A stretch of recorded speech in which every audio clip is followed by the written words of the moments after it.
quiero dar las gracias a la Universidad Técnica Nacional de Costa Rica por la invitación y a ustedes por su presencia. Y pues rápidamente voy a hacer como un comercial de dónde vengo. Yo vengo de esta unidad que es el CIDIR Unidad Sinaloa, que quiere decir Centro Interdisciplinario de Investigación para el Desarrollo Interregional. Está ubicado en el noroeste de México, es dependiente del Instituto Politécnico Nacional y básicamente para presentarles las líneas de investigación que tenemos. Bueno, hay gente que trabaja en el cultivo de tilapia, que quiere desarrollar líneas genéticas para tener un mayor crecimiento, resistencia a salinidad y poder tener marcadores moleculares, ¿no? El cultivo del langostino, el langostino es el Macrobranchium, es una especie endémica que se distribuye en esta zona de México. El trabajo que hacen es con desarrollo de tecnología de cultivo, la diagnosticación de juveniles y adultos y el estudio de la factibilidad económica. Luego también otra línea es el cultivo de moluscos, que básicamente son estas especies: el ostión japonés, el callo de hacha, el ostión del placer, la almeja catarina y la almeja mano de león. Y pues los aspectos que manejan son embriología, genética y taxonomía. En el cultivo de camarón hay tres líneas, que es la de diagnóstico de patógenos y las estrategias de control de enfermedades. Hay un área de probióticos e inmunoestimulantes, y también hay una línea de cultivo de camarón de agua dulce. Y por último la de nutrición acuícola, que como ya se mencionó de la importancia del alimento, pues es utilizar productos, subproductos y desechos agrícolas, que en Sinaloa hay mucho, y esto se va a aprovechar para la acuicultura, para elaborar alimentos balanceados. Entonces, la finalidad de esto es hacer alimentos balanceados de bajo costo y con un porcentaje de reemplazo, sobre todo de las sarnas de pescado, y con eso se baja el costo de la producción. Y bueno,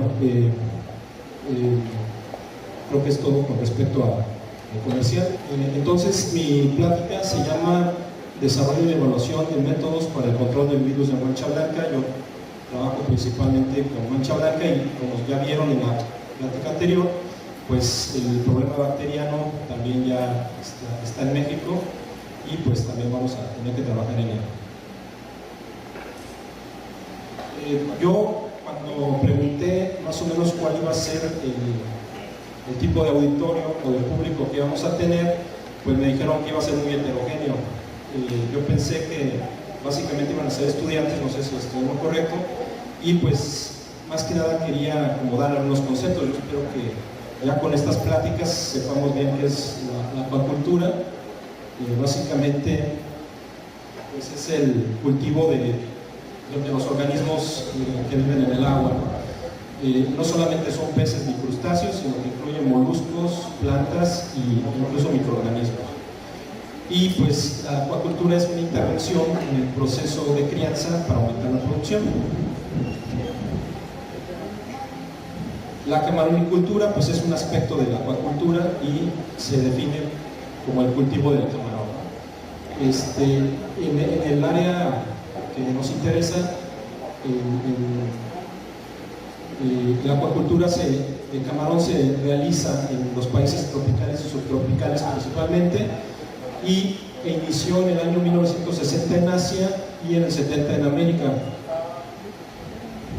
¿Cuál es la importancia de la camaronicultura? Pues desde el punto de vista económico, pues es bastante. La producción mundial de camarón es de más de 3 millones de toneladas métricas, con un valor estimado de 16.000 millones de dólares en el año 2010, de acuerdo con la FAO. Y pues los principales países productores están resaltados en color verde. Por supuesto, Asia son los países asiáticos, son los que producen mayor cantidad de volumen de camarón, y en América pues ya nos habían dicho también que los países latinoamericanos también tienen cierta participación, siendo los más importantes en volumen Ecuador, luego es México y luego es Brasil. También la importancia de la camaronicultura o de la acuacultura en general es que a medida que ha avanzado vamos a decir, la población, el tamaño de la población y la necesidad de alimento, la pesquería, en este caso estoy hablando de camarón, pero se puede muy bien aplicar también a otras especies. Las pesquerías en realidad ya llegaron a su tope. Yo le estaba comentando a algunos alumnos que cuando yo estaba en la carrera hace algunos años, se veía muy futurista la situación de que en el año 2000 las pesquerías iban a llegar a su límite y entonces ¿qué nos íbamos a comer? ¿No? O sea, ya se iba a acabar el recurso pesquero y entonces ¿qué iba a pasar? Y en aquel entonces la acuacultura bueno, ya estaba más o menos establecida en México y también se manejaba que era una panacea, ¿no? O sea, algo milagroso que nos iba a sacar del problema. Yo no sé si es así, pero yo creo que afortunadamente se ha defendido bastante bien la acuacultura y realmente ha estado respondiendo. O sea, es una actividad, como les decía, que es muy noble y que sí está contribuyendo a resolver el problema de la alimentación.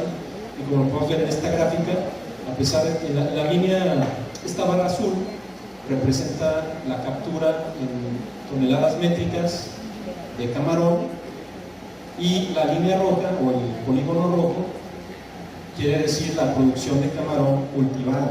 Entonces, como pueden ver, a partir del año 2000 la producción de camarón cultivado ha estado creciendo más o menos constantemente y a pesar de los problemas sanitarios y ha rebasado pues, ya casi el doble de la producción por pesca. Entonces, pues la acuacultura pues, está teniendo un papel muy importante en la alimentación. Ahora, bueno, ya hablamos un poquito de la importancia a nivel mundial y me voy a centrar un poco en lo que yo conozco, que es en México.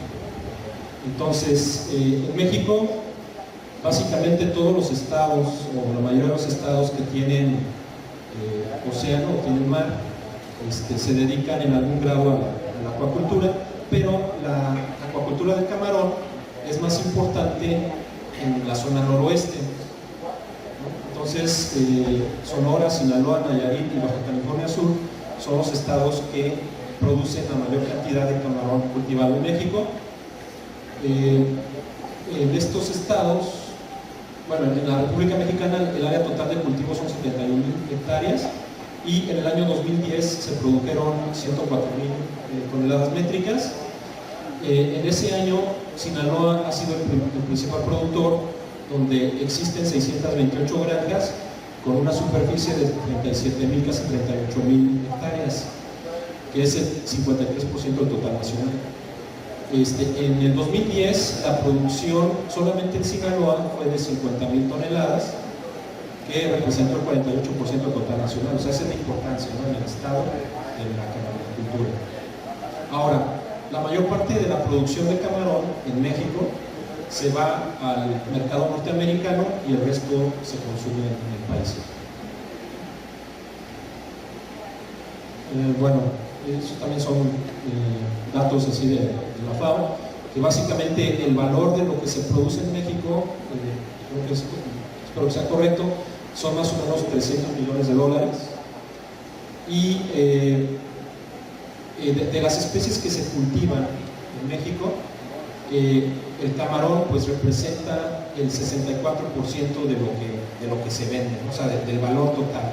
Entonces esa es la importancia en realidad de la camaronicultura en México. Bueno, conforme se ha ido dando el avance en la técnica, en la tecnología de cultivo, pues también ha habido problemas, ¿no? Eso lo hemos visto ya también con la exposición del doctor Fernando, y pues eso se ha visto también, ¿no?, desde finales de los 80s, que los problemas sanitarios pues han sido cada vez más frecuentes y también más severos. Y esto se debe a que, por una parte, que la intensificación pues tiene un impacto sobre el camarón, ya sea a nivel fisiológico, y da como resultado pues los brotes infecciosos. Así como a manera de clase, pues hablamos de enfermedad, pero ¿cómo se define una enfermedad? Entonces, la enfermedad se define como una desviación de la estructura normal o de la función de un tejido, órgano o sistema de un organismo, ¿no? Y entonces esta enfermedad se manifiesta con un conjunto de signos o síntomas, en este caso, hablando del camarón, son signos, ya sean conocidos o desconocidos. Y pues hay dos tipos de enfermedades, ¿no? Las infecciosas y las no infecciosas, y pues las que nos atañen son las infecciosas. Entonces, de los patógenos que más daño causan, pues son los virus. Entonces, una definición rápida de virus es una partícula microscópica no mayor a 500 nanómetros, la cual tiene de manera general una envoltura membranosa, una cápside proteica y puede tener una o varias moléculas de ácido nucleico, que puede ser ADN o ARN. Y pues también estudios recientes han mostrado que el ambiente acuático es muy rico en virus. Y pues estos virus ya hemos visto que causan bastantes problemas, pueden causar en algunos casos mortalidades, y en el caso de la camaronicultura en América, desde el año 1974 se han registrado estos patógenos. En esta tabla, pues también es un resumen, podemos ver algunos de los patógenos más importantes aquí en América. Empezó con el Baculovirus pnei en el Golfo de México, que fue el primero que se registró. Este sobre todo causaba problemas en los laboratorios larvarios, ya después se controló. Luego el virus de IHHN, luego también el parvovirus hepatopancreático, que es, bueno, casi no tenía efecto. El virus de la cabeza amarilla, hay un artículo que habla que en México se había detectado, pero realmente nunca causó problemas. El virus de Taura, que en México sí también, como acaban de describir, que causó muchos daños en Colombia, pues también en México causó muchos daños. El virus de la mancha blanca, como ya mencionaron, en Latinoamérica apareció a partir del 99 y también comenzó, bueno, también se detectó en México y también causó muchos daños, o ha causado muchos daños. Y por último el INNB, que bueno, hasta el momento creo que nada más se ha reportado en Brasil. El virus de la mancha blanca es el virus con el que yo he trabajado desde el doctorado, y pues su descripción es la siguiente, ¿no? Pertenece a la familia Animaviridae, que la etimología anima quiere decir filamento, y es precisamente por la presencia de este apéndice en forma de cola. Es de manera basiliforme o ovalado, tiene una envoltura y, como ya les mencioné, tiene esa coleta, ¿no? Su genoma es de ADN de doble cadena y es uno de los genomas más grandes en los virus que infectan animales. Los signos clínicos de la infección de mancha blanca en las especies asiáticas es la presencia de compresiones de calcio en la superficie interna de la cutícula, dando la apariencia de manchas blancas, dándole, bueno, esto es lo que le da el nombre a la enfermedad. Los animales pues presentan también una decoloración rojiza en su cuerpo, y también conforme avanza la enfermedad pues se reduce el consumo del alimento, se muestran letárgicos y pues presentan alta mortalidad. Como vieron con el caso de la bacteria de MS, que la mortalidad es repentina y es masiva, en el caso de mancha blanca pues las mortalidades son graduales también, o sea, pueden ser muy grandes, pero se dan un día, ocurren, y luego al otro día también, hasta que se acaban el estanque. El impacto que ha tenido mancha blanca en la camaronicultura pues se puede ver también en la producción. En estas gráficas estoy nada más tomando en cuenta los principales países productores, y aquí se puede ver, por ejemplo, en la línea verde se ve la producción de China, que iba despegando a finales de, bueno, mediados de los 80s, y más o menos por ahí de 1993 una caída muy dramática en su producción, y pues pasaron muchos años para recuperar ese nivel otra vez de crecimiento, y pues actualmente pues es el mayor productor de camarón. Y la especie que están cultivando ahorita, China cultivaba diferentes especies asiáticas, incluyendo monodón, Peros monodón y Peros chinensis, y pues ahorita ya cambió a la especie de camarón blanco que hay aquí en América, y pues es el principal productor. En el caso de Tailandia, pues también aquí se ve un retraso, ¿no? O sea, aquí venía creciendo más o menos de manera constante y aquí se va estancando un poco, y también le ha tomado bastante tiempo recuperarse. En el caso de América, pues la línea verde representa a Ecuador, que es el ejemplo más claro, que cuando apareció también por ahí del 98-99, empezó a decaer su producción de manera muy importante y también le ha tomado tiempo recuperarse. Y en el caso de México, pues cuando en México se reportó también en el año 99, y fue más o menos a partir del año 2000, 2001 que se está estancando la producción, y hemos tenido en años subsecuentes también otros problemas debido a mancha blanca. En el año 2010 también hubo un problema muy fuerte antes de que apareciera la bacteria.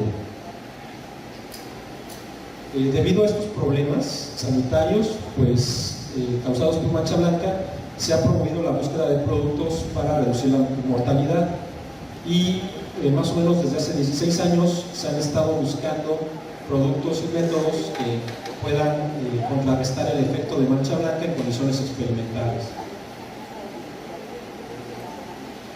Algunos de estos productos que se han estado evaluando y desarrollando pues incluyen inmunoestimulantes, probióticos, la neutralización del virus, ya sea con proteínas recombinantes o anticuerpos, la hipertermia, el uso de antivirales y últimamente con el ARN de interferencia.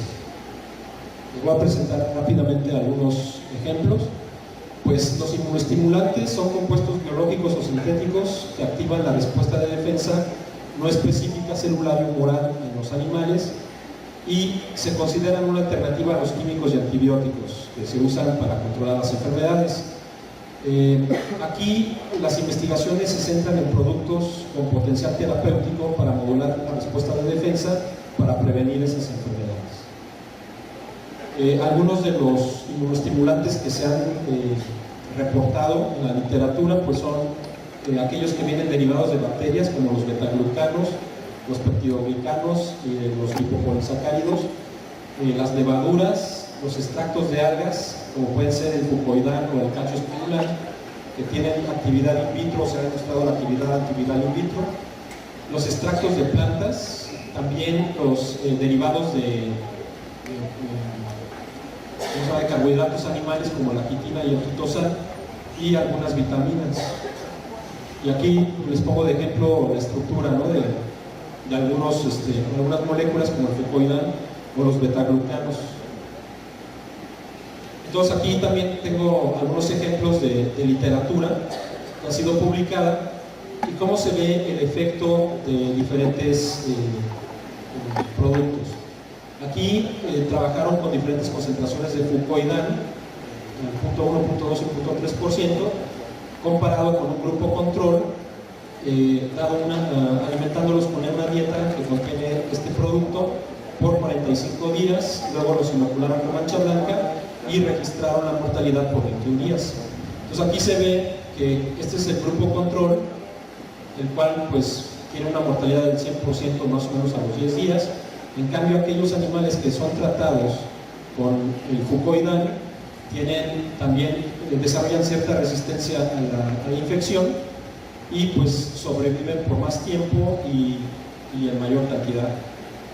Entonces aquí se demuestra que este producto aumenta la inmunidad en el camarón asiático y también por lo tanto la resistencia contra mancha blanca. Otro inmunoestimulante son los betaglucanos.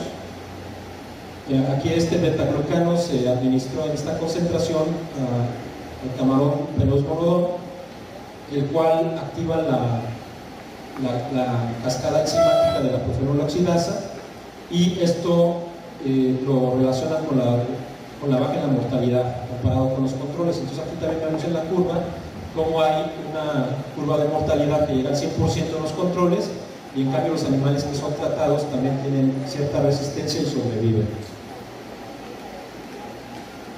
Este trabajo nosotros lo hicimos cuando yo estaba en el doctorado y probamos en este caso la espirulina.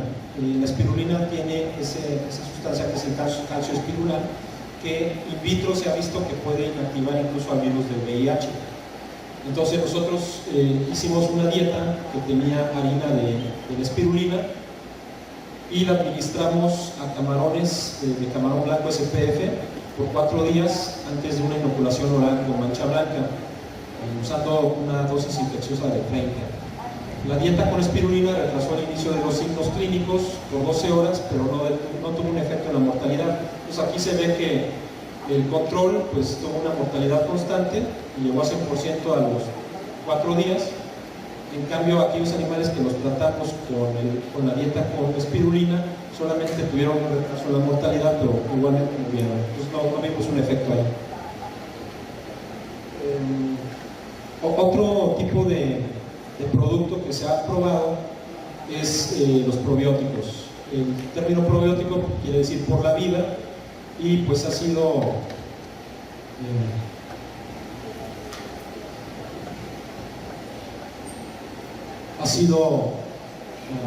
usado desde principios del siglo XX, y en realidad el término del probiótico lo acuñó un premio Nobel de Fisiología y Medicina, y él decía que ingerir ciertos microorganismos podría tener un efecto benéfico.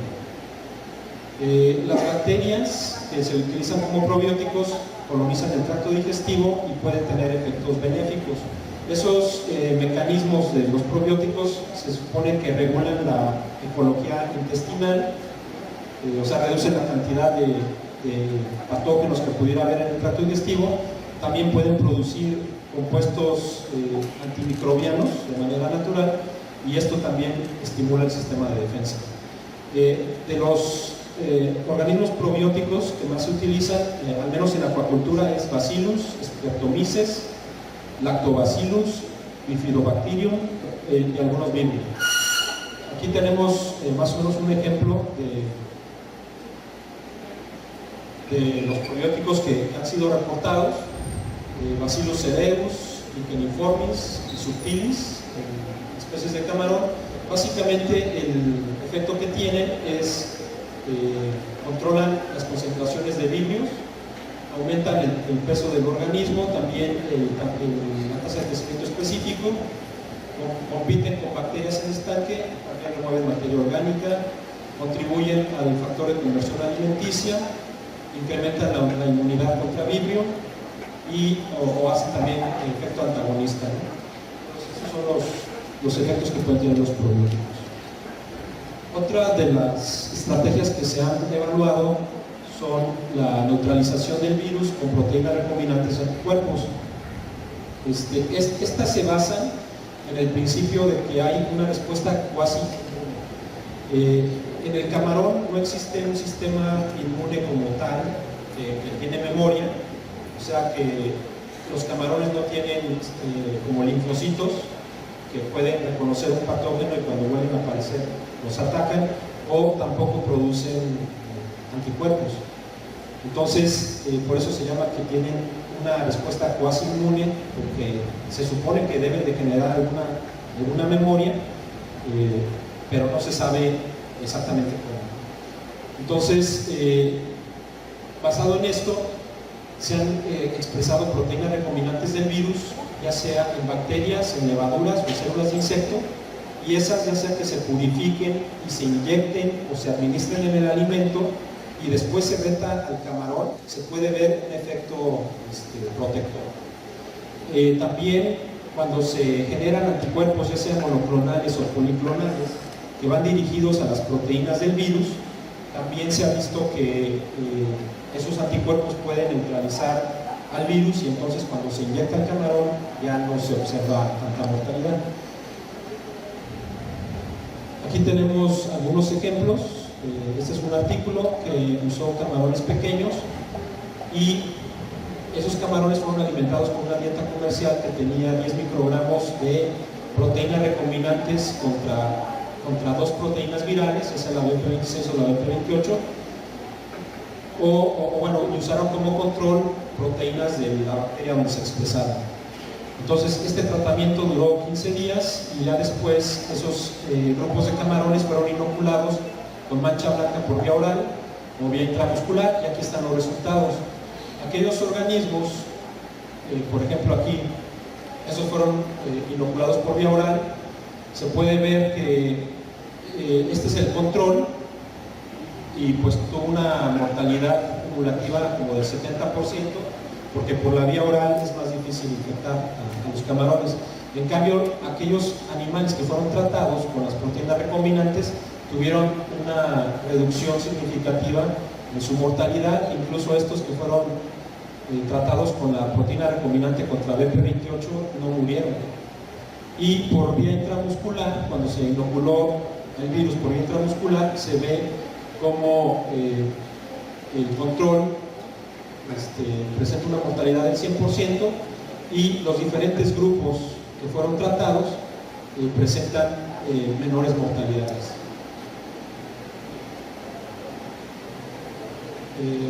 Aquí, bueno, eso fue con la proteína recombinante, y aquí es el ejemplo con anticuerpos monoclonales que son purificados y están dirigidos contra la proteína BP28.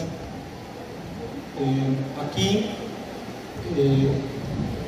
por ejemplo, tenemos que este es el control.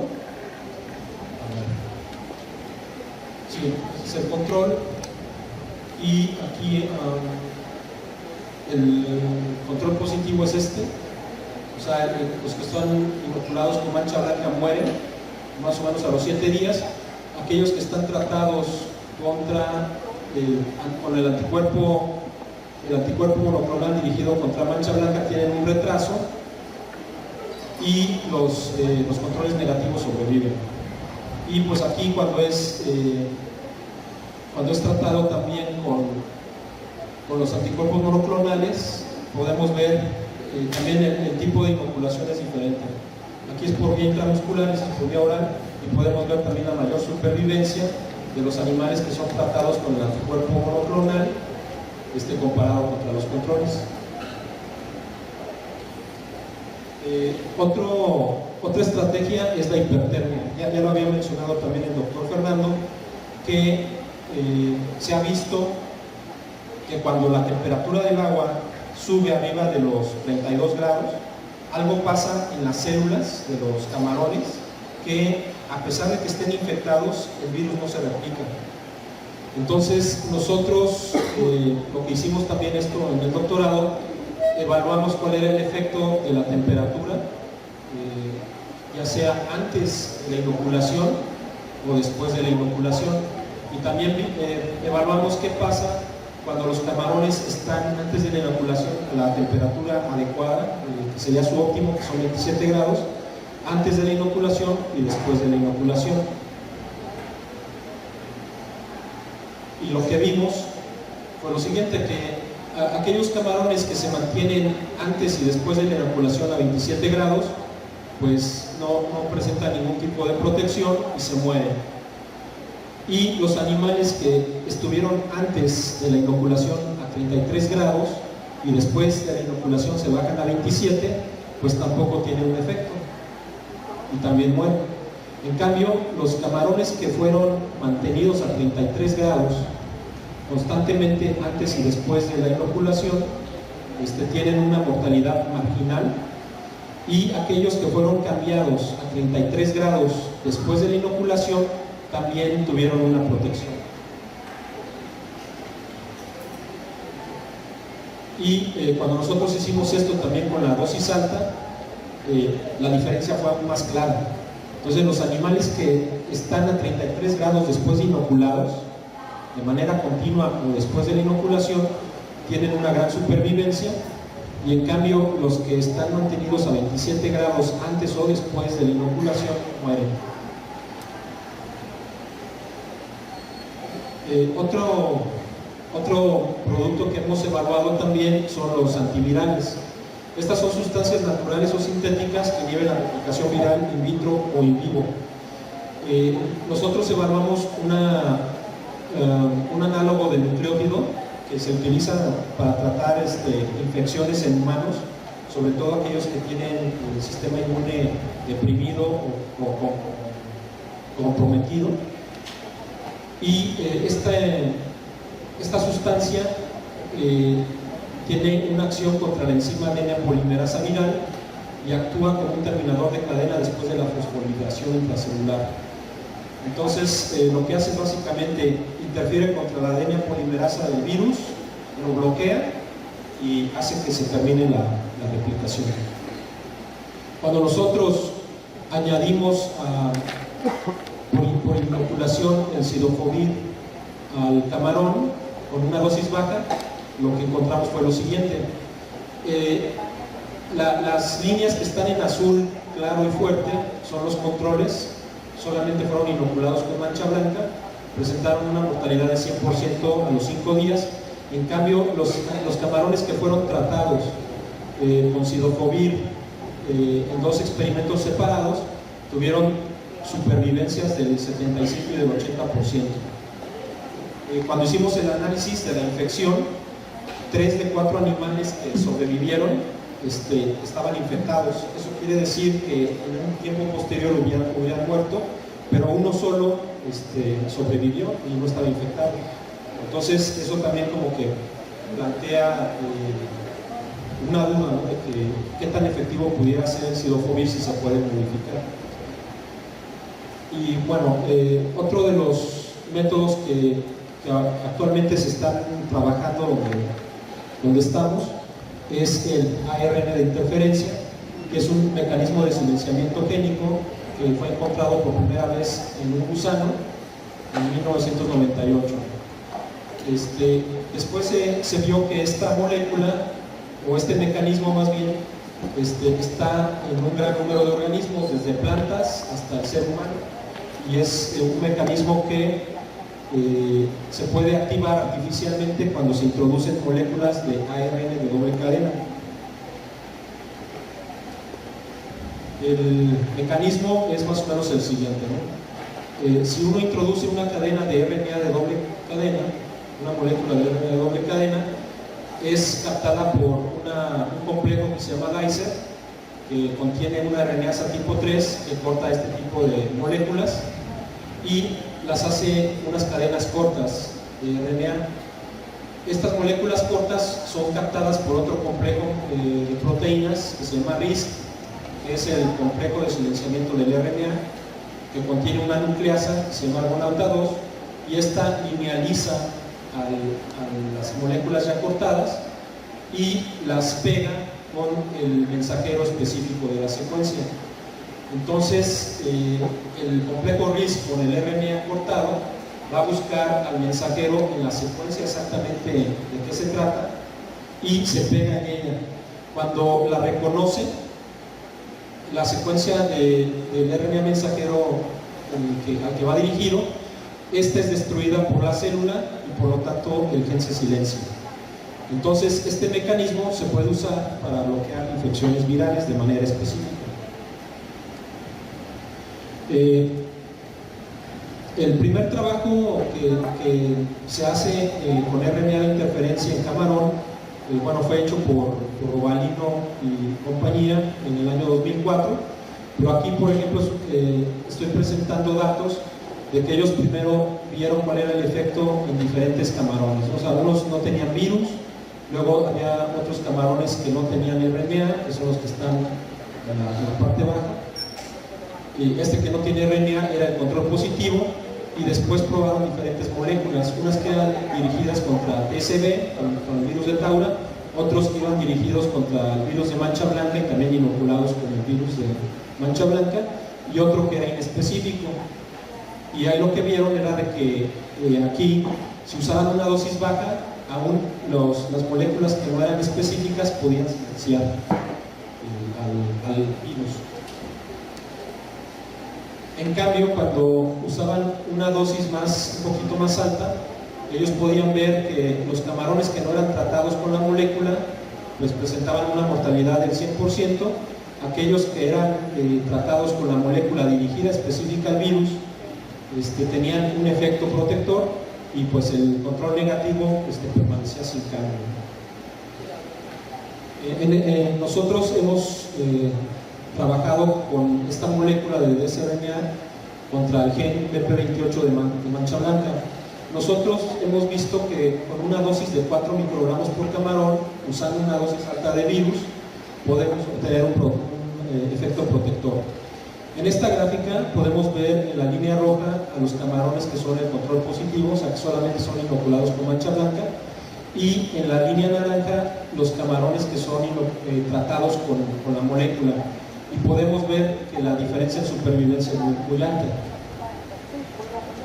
Después, primero probamos el concepto con una sola molécula, y después hicimos otro estudio en el cual probamos dos moléculas, el RNA de interferencia contra el gen BP26 y contra el gen BP28. Y aquí lo que hicimos fue tomar un grupo de camarones, los inoculamos una sola vez con la molécula, y después lo retamos con mancha blanca una vez, 2 veces y hasta 3 veces.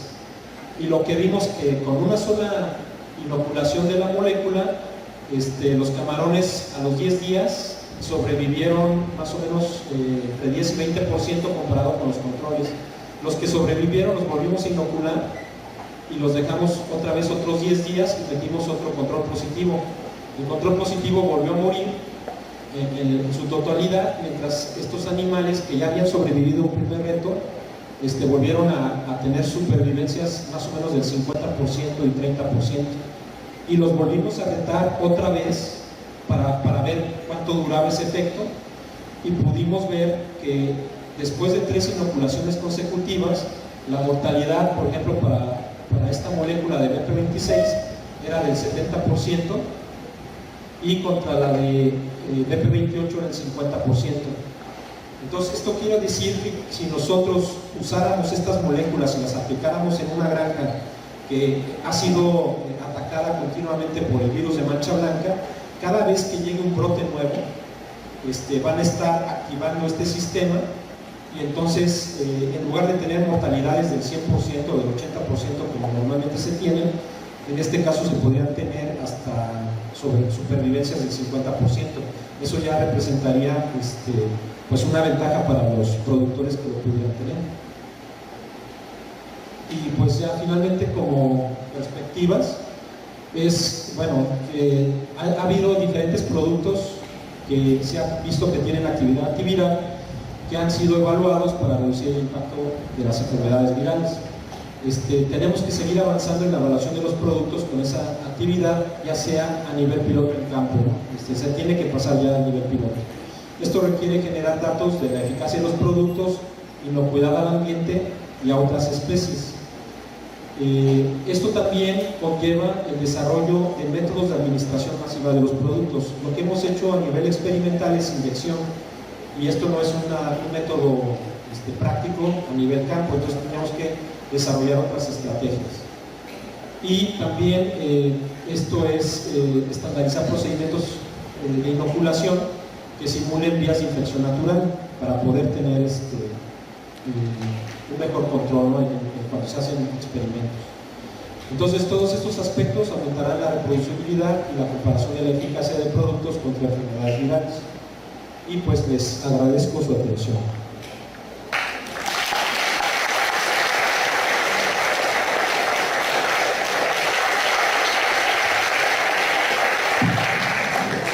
Vamos a entregarle al doctor Escobedo una presentación. Universidad Técnica Nacional, sede del Pacífico de Atenas. Tiene el presente reconocimiento al doctor César Escobedo Bonilla por su valiosa colaboración como conferencista en el Seminario Internacional